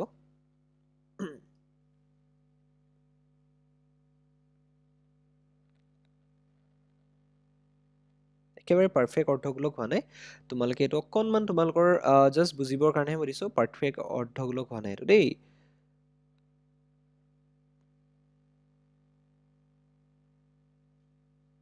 ওকে এটো হলনে অৰ্ধগোলকটোৰ ওপৰত কি কৈছে দেখা পাইছে সবে অৰ্ধগোলকটোৰ ওপৰত 3.5 সেন্টিমিটাৰ ব্যাসাৰ্ধযুক্ত এটা শংকু আছে গম পাইছানে অৰ্ধগোলক যেটো আছে এটো আছে পাৰ্টটো তাৰ ওপৰতে একে ব্যাসাৰ্ধযুক্ত মই এক মিনিট চিত্ৰটো ওপৰলৈ লৈ গৈছো তোমালোকে দেখা নাপাবও পাৰা হয়নে ওকে মানে এনেকুৱালৈ লৈ গৈছো মই ঠিক আছে ওকে সো এতিয়া কথাটো কৈছে কি অৰ্ধগোলকটোৰ ওপৰত এটা শংকু আছে বুলি কৈছে গম পাইছানে অৰ্ধগোলকটোৰ ওপৰত 3.5 সেন্টিমিটাৰ ব্যাসাৰ্ধযুক্ত এটা শংকু আছে গম পাইছানে তাৰ মানে আকৌ কৈ দিছে কি অৰ্ধগোলক একে ব্যাসাৰ্ধযুক্ত এটা অৰ্ধগোলকৰ ওপৰত 3.5 সেন্টিমিটাৰ ব্যাসাৰ্ধযুক্ত এটা শংকু আছে একে ব্যাসাৰ্ধযুক্ত বুলি কোৱাৰ লগে লগে কি হৈছে এই যেটো অৰ্ধগোলকৰ ব্যাসাৰ্ধ অৰ্থাৎ এই ওপৰৰ পৃষ্ঠখন সেইখন পৃষ্ঠ সমানে কি হ'ব শংকুৰ সেই তলৰ পৃষ্ঠখন হ'ব মানে শংকুৰ যিডাল ব্যাসাৰ্ধ আৰু যেটো অৰ্ধগোলকৰ ব্যাসাৰ্ধ দুইডাল সমান বুলি কৈছে একে ব্যাসাৰ্ধ বুলি কৈছে গম পাইছানে গতিকে ওপৰত আমি এটা শংকু আঁকিম হলে প্ৰথমতে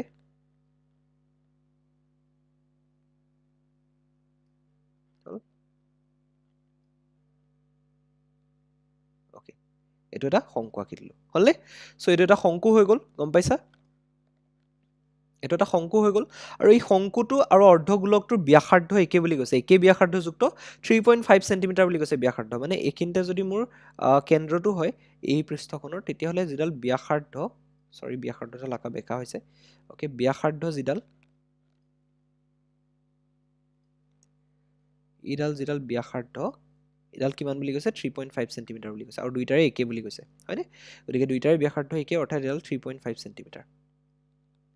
3.5 চেণ্টিমিটাৰ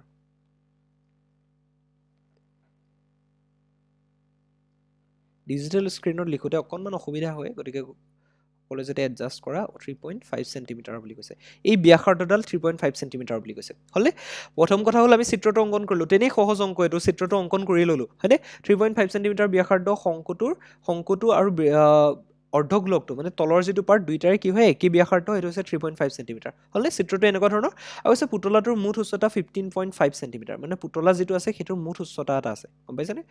পুতলাটোৰ টোটেল উচ্চতা 15.5 চেণ্টিমিটাৰ মানে পুতলাটো এইটো যিহেতু হৈছে গতিকে পুতলাটোৰ একদম মুঠ উচ্চতা মানে কে তললৈকে গম পাইছানে এই উচ্চতাটো কিমান বুলি কৈছে 15.5 চেণ্টিমিটাৰ গম পাইছা ওকে এইটো 15.5 চেণ্টিমিটাৰ এই যিটো একে ওপৰৰ পৰা তললৈ উচ্চতাটো কিমান 15.5 চেণ্টিমিটাৰ গম পাইছানে 1.5 আহি গৈছে মোৰ 15.5 চেণ্টিমিটাৰ হল এটা আমাক কি নিৰ্ণয় কৰিব দিছে সব গোটেই পুতলাটোৰ পৃষ্ঠকালি নিৰ্ণয় কৰিব দিছে গতিকে আমি প্ৰথমতে কি নিৰ্ণয় কৰিব লাগিব গোটেই পুতলাটোৰ পৃষ্ঠকালি মানে এই চোৱা এই ভিতৰৰ পাৰ্টটো নহয় ওপৰৰ বাহিৰৰ যিটো পৃষ্ঠ আছে সেই পৃষ্ঠৰ কালিটো নিৰ্ণয় কৰিব দিছে গোটেই পুতলাটোৰ ওকে সো এতিয়া কথাটো হ'ল বাহিৰৰ পৃষ্ঠকালি মানে কি প্ৰথমতে আমি অৰ্ধগোলকটোৰ যিখন বক্ৰপৃষ্ঠকালি সেইখন বাহিৰৰ ফালে ওলাই আছে পুতলাটোত মানে তলৰ ফালে থাকিব এখন গতিকে বক্ৰপৃষ্ঠকালি মানে এই পৃষ্ঠখনৰ কালি আমি নিৰ্ণয় কৰিব লাগিব লগতে কি হৈছে শংকুটো দেখিছেনে শংকুটোৰ কি হ'ব বক্ৰপৃষ্ঠ কালিটো নিৰ্ণয় কৰিব লাগিব আৰু দুইটা আমি যোগ কৰি দিব লাগিব মানে আমাৰ যিটো বক্ৰপৃষ্ঠ কালিৰ অৰ্ধগোলকটোৰ আছে অৰ্ধগোলকটোৰ বক্ৰপৃষ্ঠ কালি আমি নিৰ্ণয় কৰিম লগতে কি কৰিম শংকুটো যিটো আছে সেইটোৰ বক্ৰপৃষ্ঠ কালিটো আমি নিৰ্ণয় কৰিম গম পাইছানে আৰু বাকি আমাৰ নিৰ্ণয় কৰিবলগীয়া একো নাই এই দুটা নিৰ্ণয় কৰি যদি আমি যোগ কৰি দিওঁ তেতিয়াহ'লে পুতলাটোৰ মুঠ পৃষ্ঠকালি আমি পাই যাওঁ গম পাইছা নাই মুঠ পৃষ্ঠকালি পাই যাওঁ ওকে সো এতিয়া আমি নিৰ্ণয় কৰিম গতিকে আমি এইখিনিতে লিখিব পাৰোঁ দিয়া আছে বুলি লিখি লওঁ প্ৰথমতে দিয়া যি আছে সেইখিনি আমি প্ৰথমতে লিখি ল'ম আমাৰ যিখিনি আমাক মেটেৰিয়েলছ দিয়া আছে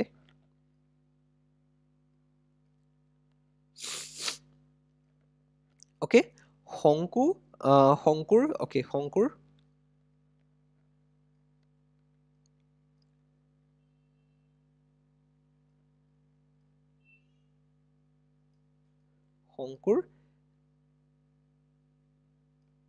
ব্যাসাৰ্ধ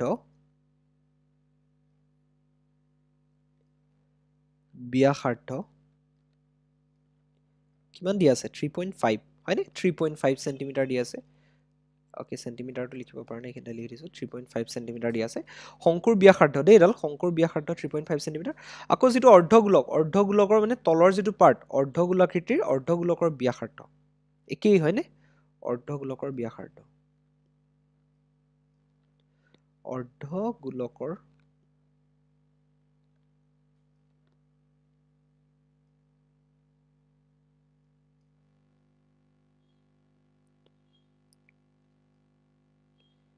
ব্যাসাৰ্ধ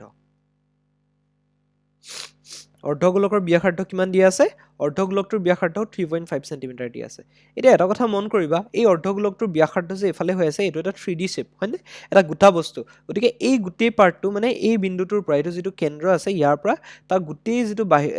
মানে গোটেই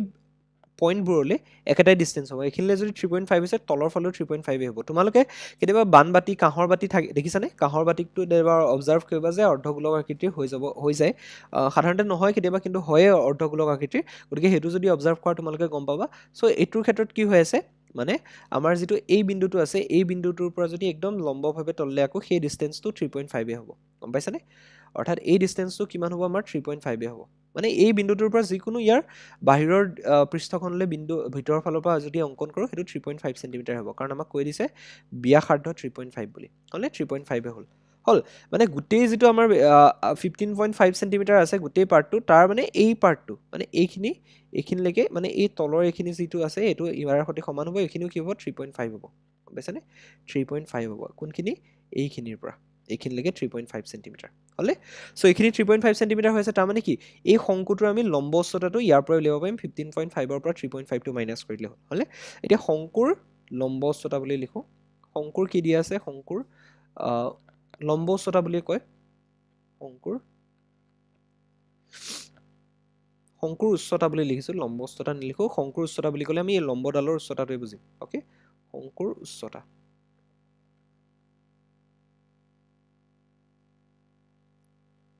ওকে শংকুৰ উচ্চতা যেটোক আমি কি দিছো h নাম দিছো শংকুৰ উচ্চতা কিমান হয় আমাৰ শংকুৰ উচ্চতাটো কিমান হ'ব সো মানে এই ডিসটেন্সটো ইয়াৰ পৰা এটো ওপৰলৈ যেটো ডিসটেন্স হৈছে হেতু হৈছে শংকুটোৰ উচ্চতা ওকে এটা আমাৰ তোমালোকৰ এনেকুৱা ধৰণৰ হয় এই ডিসটেন্সটো এটো যে ডিসটেন্স এখিনিৰ পৰা এই বিন্দুটোৰ পৰা শীৰ্ষৰ পৰা একেবাৰে ইয়াৰ যেটো ভূমিলৈকে যেটো ডিসটেন্স আছে এটো ডিসটেন্সে কি নহয় জানো এটো নহয় জানো এটো ডিসটেন্স হয়নে অৰ্থাৎ শংকুৰ উচ্চতা বুলি ক'লে আমি কি বুজিম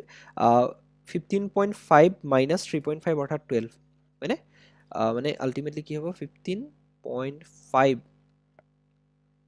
minus 3.5 okay 15.5 minus 3.5 মানে হ'ব 12 সেন্টিমিটাৰ গম পাইছানে 12 সেন্টিমিটাৰ পাই আছো অৰ্থাৎ এটো 12 ওকে এতিয়া কথাটো হল আমি গুটেই পুতলাটোৰ যেতিয়া পৃষ্ঠকালি নিৰ্ণয় কৰিব লাগিব তাৰ মানে কি আমি প্ৰথমতে যেটো আমাৰ অৰ্ধগোলক আছে তাৰ বহিঃপৃষ্ঠকালি অৰ্থাৎ অৰ্ধগোলকৰ পৃষ্ঠকালি নিৰ্ণয় কৰিব লাগিব বক্ৰপৃষ্ঠকালি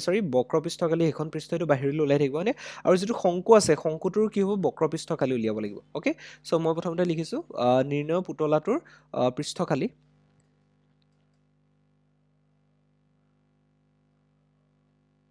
নিৰ্ণয়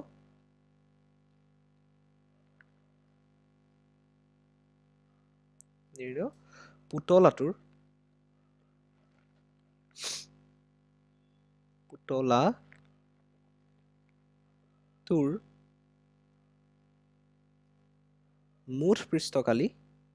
মুঠ পৃষ্ঠকালিটোক তোমালোকে কেতিয়াবা শৰ্ট ফৰ্মত TSA বুলিও লিখে মানে TSA মানে হৈছে টোটেল সাৰফেস এৰিয়া ওকে নিৰ্ণয় পুতলাটোৰ মুঠ পৃষ্ঠকালি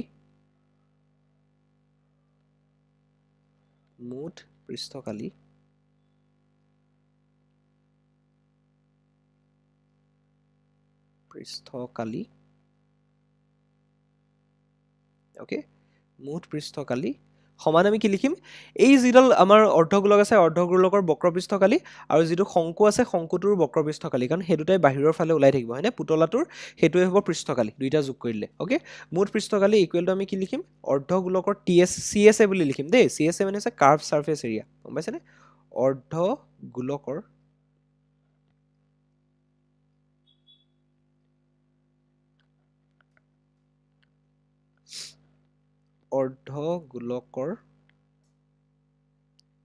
মই এখানটা লিখি দিছো জায়গা হ'ব জানো ইপিনে ওকে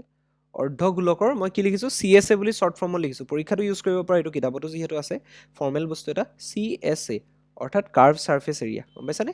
কাৰ্ভ সাৰফেস মানে বক্ৰতলৰ কালি মানে বক্ৰপৃষ্ঠখনৰ কালি ওকে তাৰ পিছত আমি কি কৰিম শংকুৰ বক্ৰপৃষ্ঠকালি হয়নে এই যেটো শংকু আছে শংকুৰ বক্ৰপৃষ্ঠকালি তাৰ মানে কি শংকুৰ CSA বুলি লিখিম শংকুৰ ওকে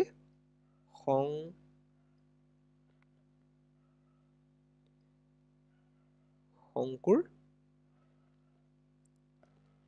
CSA বুলি লিখিম হলে অৰ্থাৎ পুতলাটোৰ মুঠ পৃষ্ঠকালি নিৰ্ণয় কৰিবলৈ আমি অৰ্ধগোলকৰ CSA অৰ্থাৎ বক্ৰপৃষ্ঠকালি আৰু শংকুৰ CSA অৰ্থাৎ কাৰ্ভ সাৰফেস এৰিয়া অৰ্থাৎ বক্ৰপৃষ্ঠকালি নিৰ্ণয় কৰি দুইটা যোগ কৰি দিলে হৈ যাব ওকে এতিয়া আমি কি কৰিম আমি প্ৰথমতে অৰ্ধগোলকৰ বক্ৰপৃষ্ঠকালিটো নিৰ্ণয় কৰিম হয়নে সো অৰ্ধগোলকৰ বক্ৰপৃষ্ঠকালি যদি চাও আমি কি হয় গোটেই গোলক এটাৰ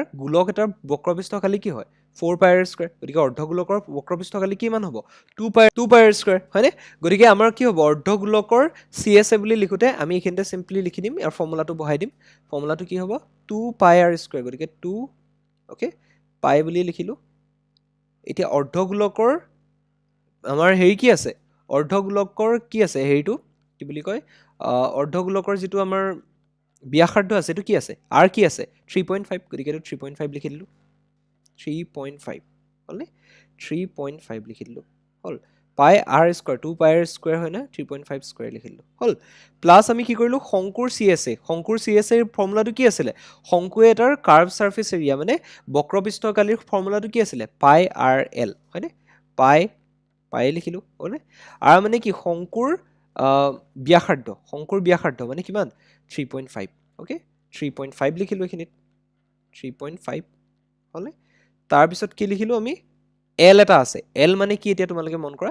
L মানে হৈছে শংকুৰ হেলনীয়া উচ্চতা গম পাইছানে শংকুৰ হেলনীয়া উচ্চতা মানে কি শংকুটো এনেকুৱা নহয় জানো এইটো শংকু নহয় জানো শংকুটো আমি কি কৰিছো এডাল থিয় একদম লম্ব উচ্চতাটো নিৰ্ণয় কৰিছো শংকুৰ উচ্চতা বুলি ক'লে এইডালক বুজায় এতিয়া লম্ব উচ্চতাটোহে নিৰ্ণয় কৰিছো আমাক লাগিব হেলনীয়া উচ্চতাটো মানে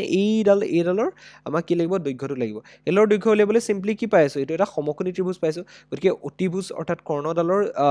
বৰ্গ কি হয় এই লম্ব স্কয়াৰ প্লাস ভূমি স্কয়াৰ ইকুৱেল টু কৰ্ণ স্কয়াৰ হয় তাৰ মানে কি এই শংকুৰ যিটো L এটোক L বুলি ধৰিছো এই শংকুটোৰ L মানে হয় কি সিম্পলি আমি ক'বলৈ যাওঁ তেতিয়া হলে r h স্কয়াৰ h মানে শংকুটোৰ উচ্চতা এটো ডাইৰেক্ট এই যিটো উচ্চতা হেতুক আমি h বুলি কোৱা নাই জানো গতিকে এটো আমাৰ h গতিকে h স্কয়াৰ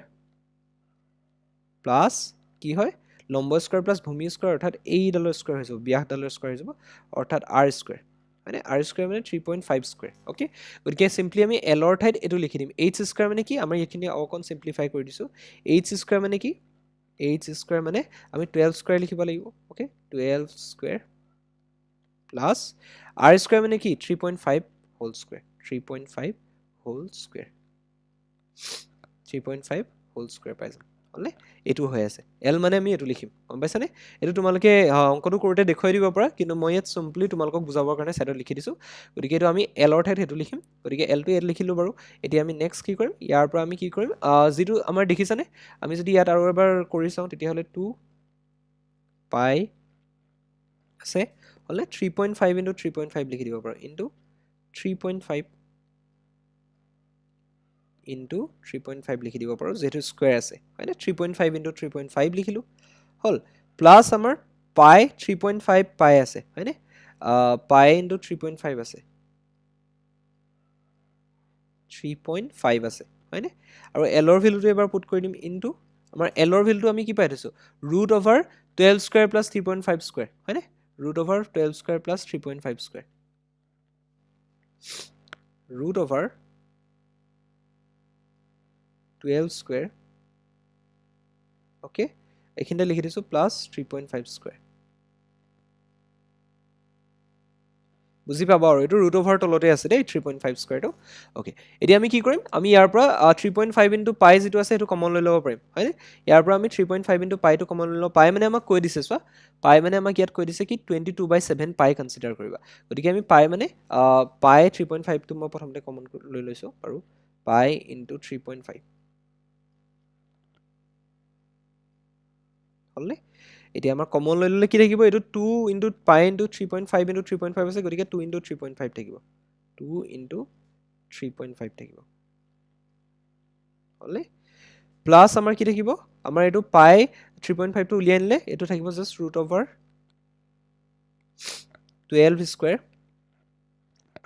স্কয়াৰ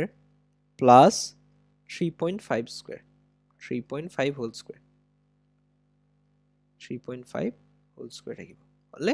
এতিয়া যদি আমি এটো আৰু ক্যালকুলেট কৰো পাইৰ মানটো আমি বহাই দিম এবাৰ হয়নে 22/7 বহাই দিলো পাইৰ মানটো 22/7 সো এই চ্যাপ্টাৰটোৰ মূলত তোমালোকৰ এটাই কাম